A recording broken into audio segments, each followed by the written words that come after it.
Good evening. It's great to be with you. Thanks so much, Brenna, and congratulations on your historic victory. Iowa is such a great state. You do so many good things, but you had that Democrat attorney general for so long.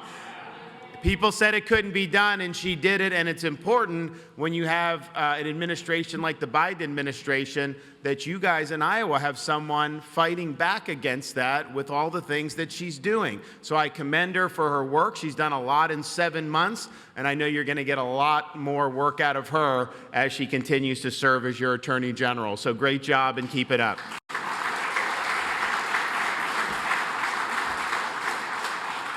And while I appreciate Brenna leading the fight against the Biden administration, ultimately what we need to do is send Biden back to his basement in Delaware where he belongs. And that's what I'm trying to do. You know, my wife here, Casey, First Lady of Florida, is great. You know, we actually have our 6-year-old, our 5-year-old, and our 3-year-old with us on this trip to Iowa. We've been doing bus tours. And, you know, at 6, 5, and 3, all I can say is you're not going to have to worry about any of our kids bringing cocaine in the White House like we've seen. Not going to happen with us. Maybe some finger painting on the walls, maybe some stuff on the right, but we'll get through all that. It's not going to be a big problem. Before we took them to Iowa for the first time, this is a few months ago, I showed my kids the movie Field of Dreams. Because, you know, I was a baseball player all through college, and as a kid, so this is me, I don't even know how old I was, but this is like the late 80s, you know, seeing that, it was like a huge deal. And so we've showed the kids that, and so we were at the Clayton County Fair yesterday. We had a few minutes to burn before we got back on the road. So my son is 5, he brought his mitt and his glove. We went right over by the corn, and he starts throwing me balls and said, "Daddy, is this heaven?" I said, "No, son, it's Iowa."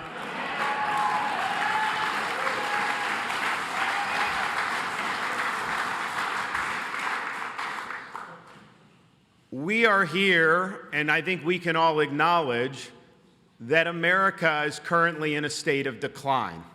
It's a decline in terms of our economic opportunity, our culture, our military strength, things that we've taken for granted probably most of our lives.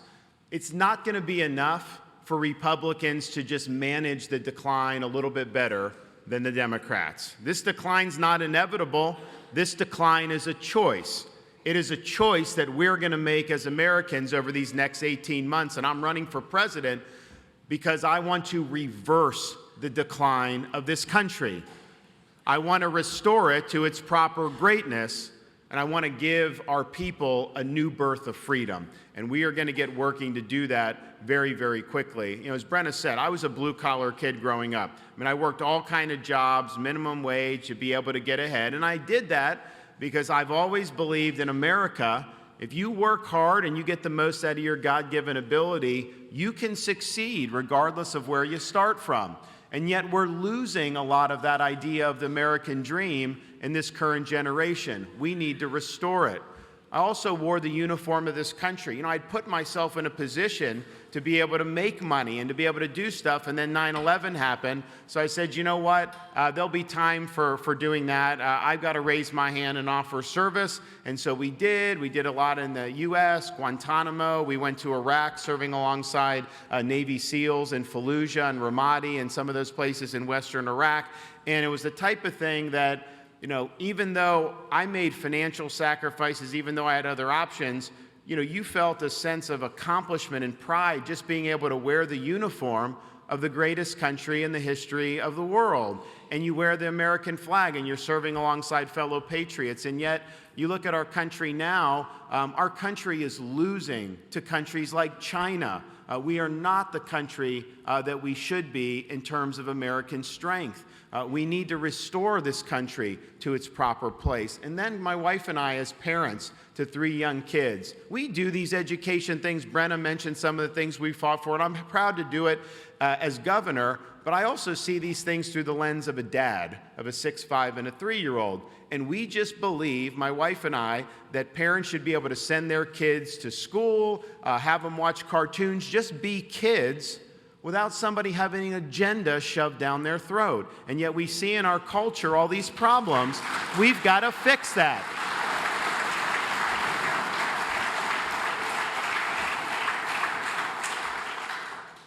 And the bad news is we see the direction of the country. The good news is we can get it right.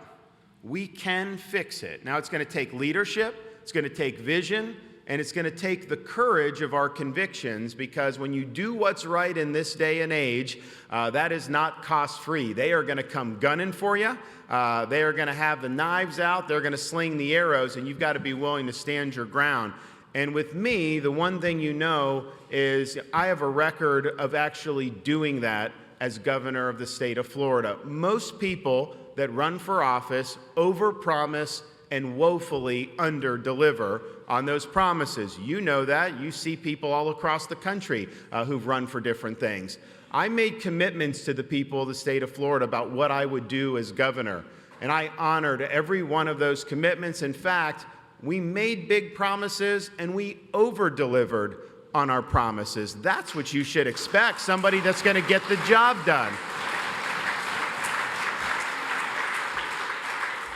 And Brenna mentioned some of the things, but we produced results for people in the state of Florida. We enacted a Parents' Bill of Rights that says parents have a right to direct the education and upbringing of their children. We made sure our schools were about education, not indoctrination, and we got critical race theory and gender ideology out of Florida schools where they never belonged in the first place. We enacted the heartbeat bill like you did in Iowa to protect life.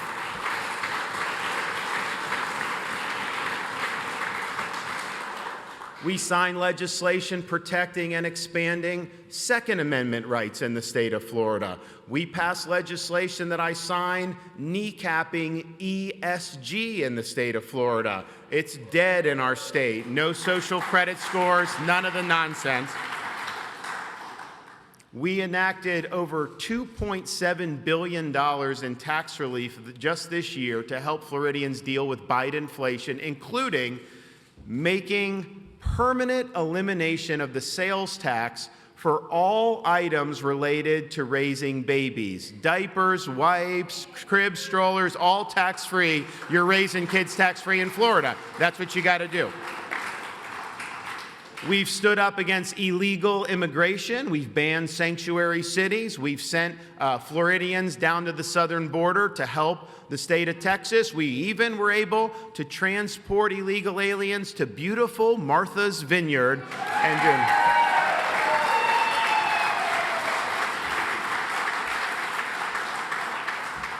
We've stood up for law and order, and we've stood behind the men and women who wear the uniform to protect and serve our communities. Not only do we not defund police, we passed legislation in Florida saying our local governments were prohibited from defunding the police. We enacted the death penalty for pedophiles, and we have identified that when prosecutors go rogue like they do in these liberal jurisdictions, Florida will hold them accountable. We had one in Tampa said he wasn't going to enforce the laws that he didn't like, and so I removed him from his post.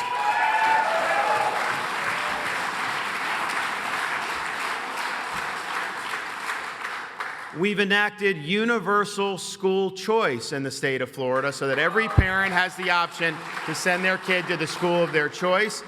We are reorienting our universities so they're no longer about indoctrination, and they're focusing on the traditional mission of a university, the pursuit of truth, preparing our kids to be citizens of a republic. And in that vein, we've eliminated, and we are the first state to have eliminated DEI programs from our public university. We're treating people as individuals. No more discrimination. And then, as Brenna mentioned, governors they were put under the microscope when COVID happened. And you had to make a decision. Were you going to stand up for the people that you represent, or were you going to subcontract out your leadership to bureaucrats like Dr. Fauci and other people in the medical establishment?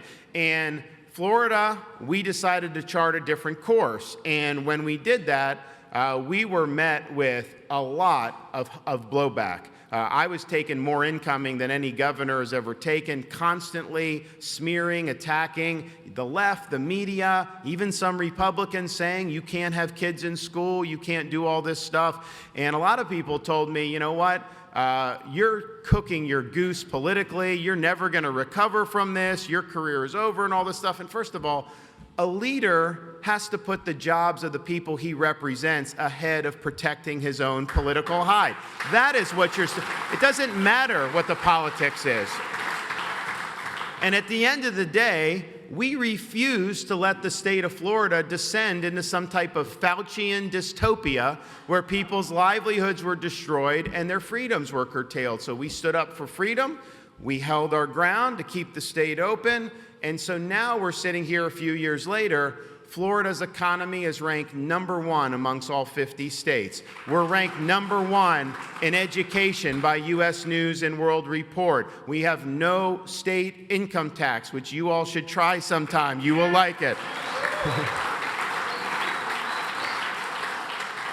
We've led the nation in net in-migration every year since I've been governor. You know, one of the reasons I know Iowa's good, because all I have to, and it's been so fun meeting so many people, particularly in the rural counties, so nice. But normally if I want to meet Midwesterners, I just go to Fort Myers in January, and they're all down there. And, you know, but I get a window into how these states are governed, because I see the people from Illinois, they're bitter about what's going on up there. I saw the people fleeing the Michigan lockdowns, they were bitter. I see the Iowans come down, and they're happy.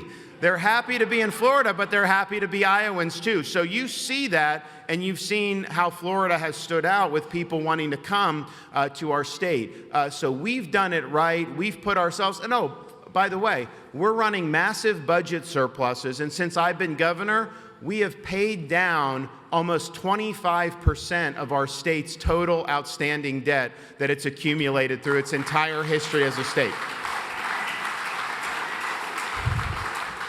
So you have the ability to look at me and know that if he says he's going to do something, he is going to follow through on his promises. I don't believe in campaign rhetoric.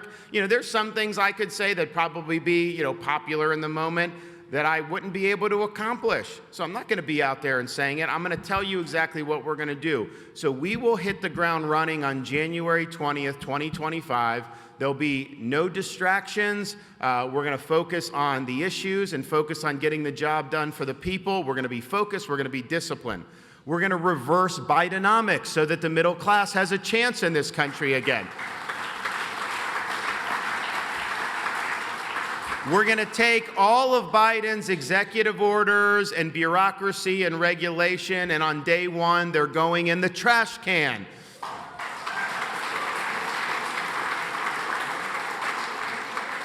We are also going to reverse Biden's energy policy so that this country is energy independent. We are going to use resources here in the United States. And we are no longer going to allow this country's economy to be dependent on the Chinese Communist Party. We're declaring economic independence from Communist China. And we've already done that in Florida. We've signed legislation prohibiting the purchase of land by the CCP and related facilities, including farmland and land near military bases. You know, we need, our food production is a national security issue. We cannot have the Chinese Communist Party gobbling up farmland in the United States of America. And as president, we'll ensure that does not happen.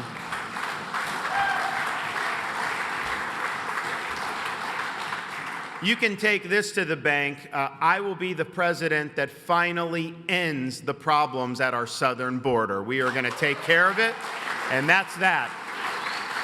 And part of it is you start on day one, you declare a national emergency, mobilize the military, all available resources, stop the invasion by doing things like remain in Mexico. Yes, we will build the border wall. You know, we were able to rebuild the bridges after the hurricane, 1 in 3 days, 1 in 2 weeks. I'm pretty confident we're going to be able to build a wall, so we'll get that done.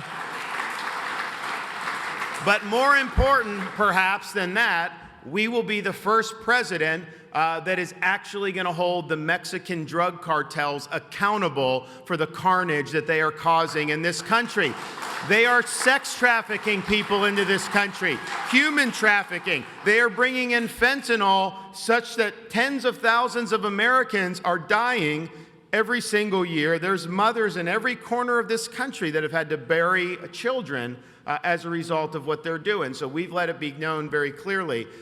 These cartels think that they can cross our border with impunity. When I'm president, our Border Patrol, our military, they're going to be equipped with the ability to fight back. If the cartels break into this country bringing these drugs, that's going to be the last thing they do, because they're going to end up stone cold dead. We are taking them out.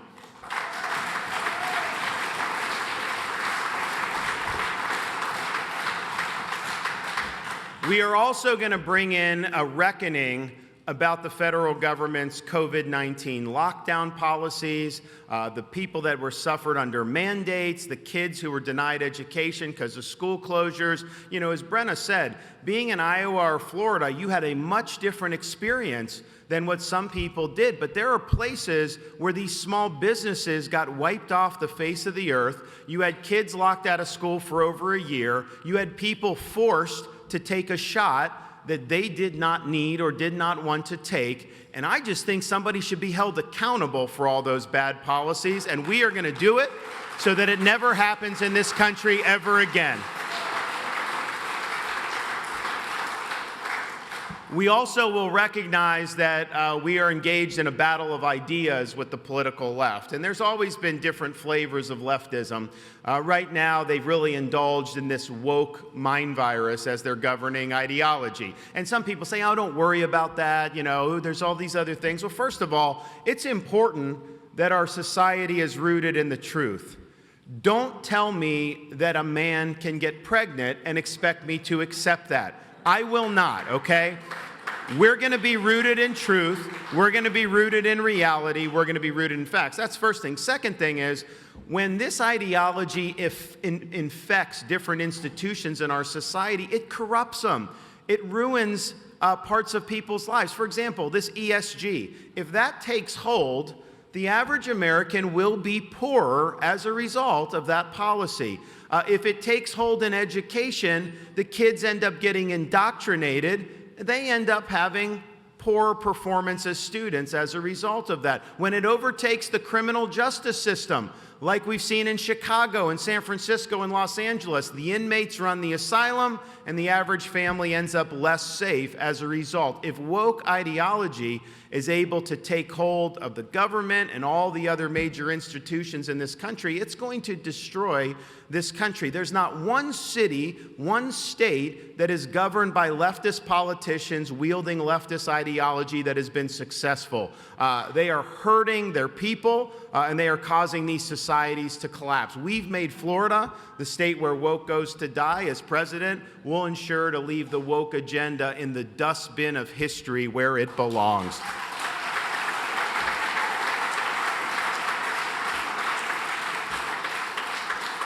And part of what you see with these institutions is, you know, as a veteran, the one thing I noticed was there were a lot of veterans who have a family tradition of serving. And that was something that's very proud for a lot of American families. And yet today, I have veterans come up to me saying, they don't know whether they would have their kids or grandkids join today's military. Why?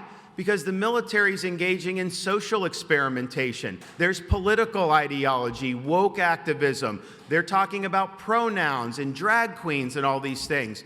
That is not something that's inspiring young people to want to serve in the numbers we need to maintain a strong military. Our recruiting is at the lowest it's been since the draft ended during Vietnam War. I don't think people want to join a woke military. They want to join a military that is focused on what matters. We want a military that will fight and win our nation's wars if it comes to that. As Commander-in-Chief on day one, we rip the political agenda out. We rip the ideology, the social experimentation out, and we restore this military to its proper function, mission first.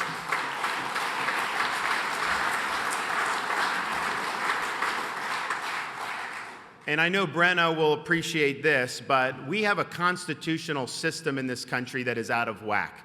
Our founding fathers created a system that had 3 branches of government. They did not create a 4th branch of government, an administrative bureaucracy that governs with impunity and imposes its will on us without our consent, and yet that is exactly what we have today.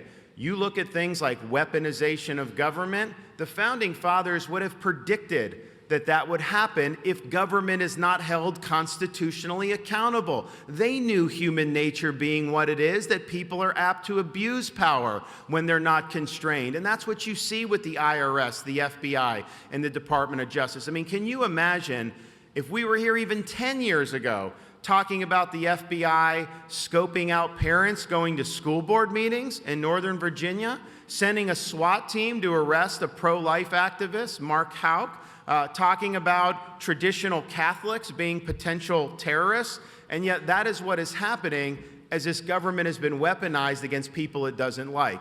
With me on day 1, there'll be a new sheriff in town. You're going to have a new FBI director on day 1. You're going to see the DOJ cleared out. We're going to hold people accountable. We will hold people accountable. The free ride is over, and we will be willing to fire people that abuse their power and violate people's freedoms. We will have a single standard of justice in this country when I am president. The weaponization of power ends on January 20th, 2025.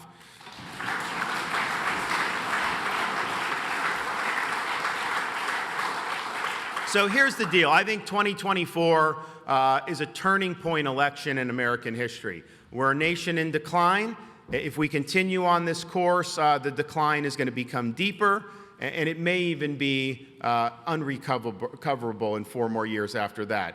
We have an opportunity to go in a different direction, and I think restore this country to what our founding fathers envisioned. It's not going to be easy, but it's something we're called upon to do. I used to think that American freedom was something that was just our birthright. I didn't think we'd ever be in a situation where we'd be losing this great inheritance. But you know, freedom is fragile.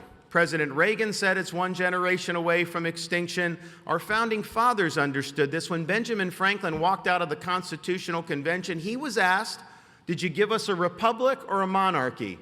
His answer was, "A republic if you can keep it."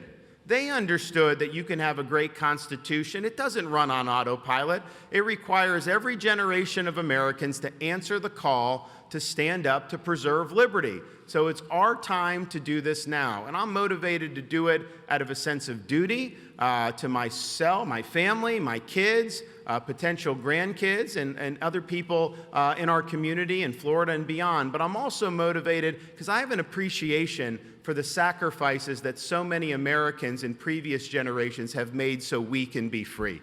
I used to take flights up to Washington, D.C., and there was one route you can take into Reagan Airport where you went flush parallel to the National Mall. If you looked out the left side of the plane, you saw right there in front of you, Lincoln Memorial, the reflecting pool, Washington Monument, up on the hill, the beautiful U.S. Capitol building, and you think of that and you say, you know what? That's inspiring to see what those monuments and buildings represent. They represent the principles that have made us unique as a country, and you feel very patriotic. But what I figured out after doing that trip a few times, the best monuments for our country weren't actually out the left side of the plane. Because if you looked out the right side of the plane, you looked over the Potomac River, you saw a series of very small, nondescript monuments orderly arranged over the rolling hills of a place called Arlington National Cemetery. And it occurred to me then, and I believe now, you can have great ideas, you can have great presidents, you can have all these things. None of it amounts to very much if in the most trying times you don't have people that are willing to stand up, put on that uniform, risk their lives, and even give the last full measure of devotion for service to this nation. They sacrifice so that we can be free. So the question before us today is, are we going to be inheritors of that legacy that will preserve it, or are we going to squander it? The time for excuses for Republicans is over. We must get the job done now. with God's help, I will get the job done. And I promise you this, I won't let you down. Thank you all. God bless you guys. God bless the great state of Iowa. We love it here. Thank you so much. God bless you all. Thanks so much. Thank you.